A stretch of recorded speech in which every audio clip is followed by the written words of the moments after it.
आज हम विष्णु धर्म सूत्र के विषय में सामान्य जानकारी प्राप्त करेंगे।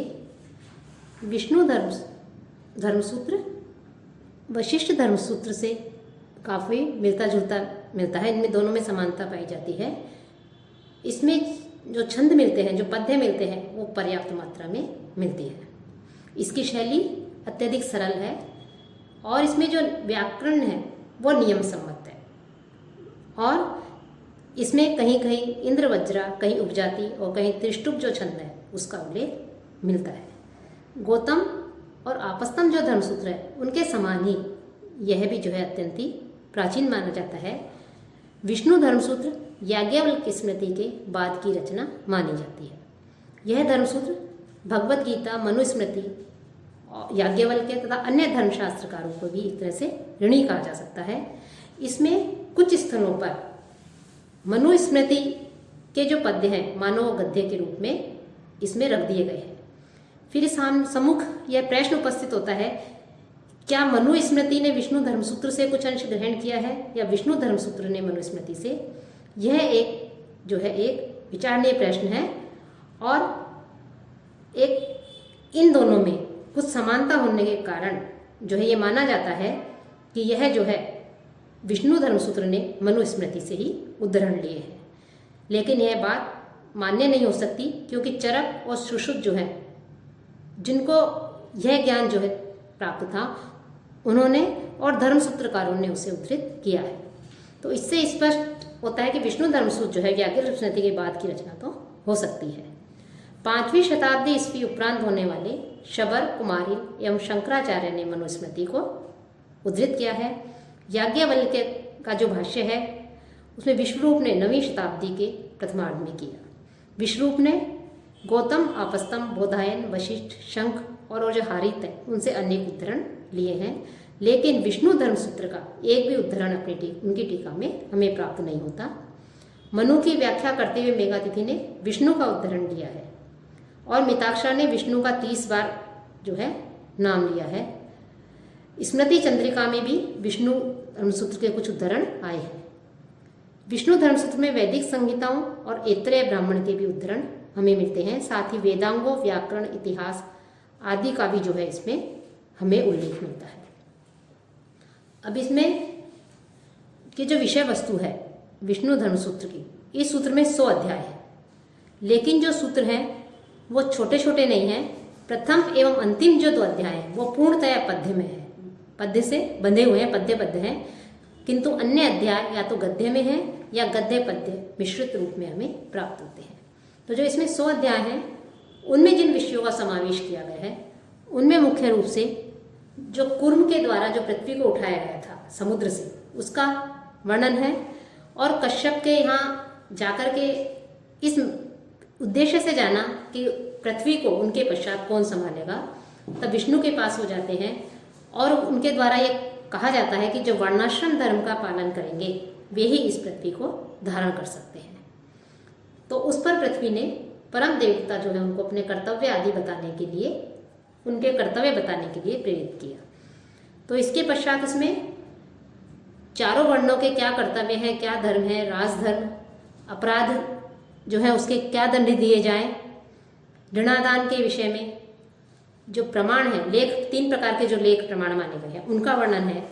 साक्षी, दिव्य अर्थात परीक्षा का भी वर्णन है, जिसके अंतर्गत तुला, अग्नि, जल, विष, पूत जल इसको नामक जो दिव्य हैं उनका इसमें वर्णन किया गया है। 12 प्रकार के पुत्रों के साथ साथ वसीयत जो है उसका निषेध इसमें किया गया, उसका वर्णन है। पुत्र की प्रशंसा की गई है। मिश्रित विवाह से उत्पन्न पुत्र और मिश्रित जातियों का वर्णन है। वसीयत के नियम है, संयुक्त परिवार और पुत्रहीन होने पर उसकी वसीयत किसे मिलनी चाहिए इसका उल्लेख है। स्त्री धन का भी इसमें हमें वर्णन मिलता है। साथ ही जो चारों युग हैं वो चारों युगों, मनवंतर, कल्प, महाकल्प की अवधि का भी इसमें उल्लेख मिलता है। साथ ही श्राद्ध, सैपिंडीकरण, सपिंडों के लिए आशोच की क्या अवधि है, आशोच व्यवस्था, आशोच के नियम और इनके साथ साथ जो अन्य पदार्थ है अपने शरीर के और अन्य पदार्थों के किस प्रकार से पवित्रीकरण किया जाए इसका उल्लेख है। विवाह व्यवस्था के अंतर्गत विवाह के प्रकार, अंतर्विवाह इसका वर्णन है। संस्कार का वर्णन है, गर्भाधान आदि का। ब्रह्मचारी के क्या नियम है, यह लगभग सभी धर्मसूत्रों का जो है विषय भी इसमें, इसके जो विषय हैं वो अन्य धर्मसूत्रों में भी हमें मिलते हैं कि जैसे ब्रह्मचारी के क्या विषय हैं, आचार्य की स्तुति, वेदाध्ययन का क्या समय है, पिता माता आचार्य इनमें से किसको अधिक महत्व दिया जाए, कौन श्रद्धास्पद है, सबसे अधिकतम, इसका वर्णन है। सत्कार पाने वाले कौन है, साथ ही जो पाप बताए गए हैं, पाप के 3 कारण बताए गए हैं इसमें कि काम विकार, क्रोध एवं लोभ, ये 3 पाप के कारण होते हैं। साथ ही अति पातक जो है उनके प्रकार, पंच महापातक, महापातक, उपपातक और कतिपय जो उपपातक है, कुछ हल्के जो छोटे जो पाप हैं उनका वर्णन के साथ साथ 21 प्रकार के नरक का उल्लेख करते हुए दुष्ट जो प्रकृति के जो व्यक्ति हैं, जो पापी हैं, उनके लिए नरक कष्ट की अवधि क्या होगी उसका इसमें वर्णन है। और कृच्छ, शांतपन, चांद्रायन, प्रसूति यावक आदि व्रतों का इसमें उल्लेख किया गया है। ब्राह्मण हत्या, गो हत्या, जीव हत्या, सुरापान आदि करने पर किस प्रकार का प्रायश्चित, चोरी करने पर, व्यभिचार करने पर किस प्रकार का प्रायश्चित है, कैसे प्रायश्चित करना चाहिए, इस प्रकार से प्रायश्चित का वर्णन है। और पश्चाताप न करने पर किस प्रकार से जो है उसे के साथ व्यवहार करना चाहिए, उसका इसमें उनकी संगति नहीं करनी चाहिए, इसका वर्णन है। गृहस्थ धर्म का, गृहस्थ कर्तव्यों का, गृहस्थ आचरण का वर्णन है, उनके नियमों का वर्णन है, उनकी वृत्ति का वर्णन है, स्नातक के आचार के सामान्य नियम बताए गए हैं। साथ ही इसमें जो संयम है उसका मूल्य भी इसमें हमें विवेचन मिलता है। श्राद्ध विधि, अष्ट का श्राद्ध, किन का श्राद्ध करना चाहिए, श्राद्ध के का क्या समय है, क्या काल है, क्या फल है, नक्षत्रों के विषय में किस नक्षत्र में करना चाहिए, पंक्ति पावन ब्राह्मण कौन होते हैं, श्राद्ध के लिए स्थान कौन सा उपयुक्त है, अयोग्य स्थल क्या है, इस तीर्थ आदि इसका वर्णन है। साथ ही मृगचर्म दान, गोदान आदि का और कार्तिक जो स्नान है उसका भी, महिमा का भी इसमें वर्णन किया गया है। साथ ही दान के उल्लेख के साथ साथ वानप्रस्थ जो है उन वानप्रस्थियों के और सन्यासियों के नियमों का भी इसमें हमें उल्लेख मिलता है। पृथ्वी और लक्ष्मी के द्वारा वासुदेव की जो स्तुति की गई है इसके 100वें अध्याय में, उसका भी जो है इस धर्मसूत्र में उल्लेख मिलता है कि इस धर्मसूत्र के अध्ययन का क्या फल है।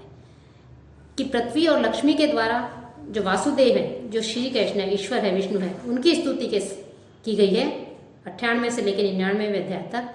और 100वें अध्याय में भी इस धर्मसूत्र के अध्ययन करने से क्या फल मिलता है, क्या जो है उसका फल होता है, इसका इसमें उल्लेख किया गया है।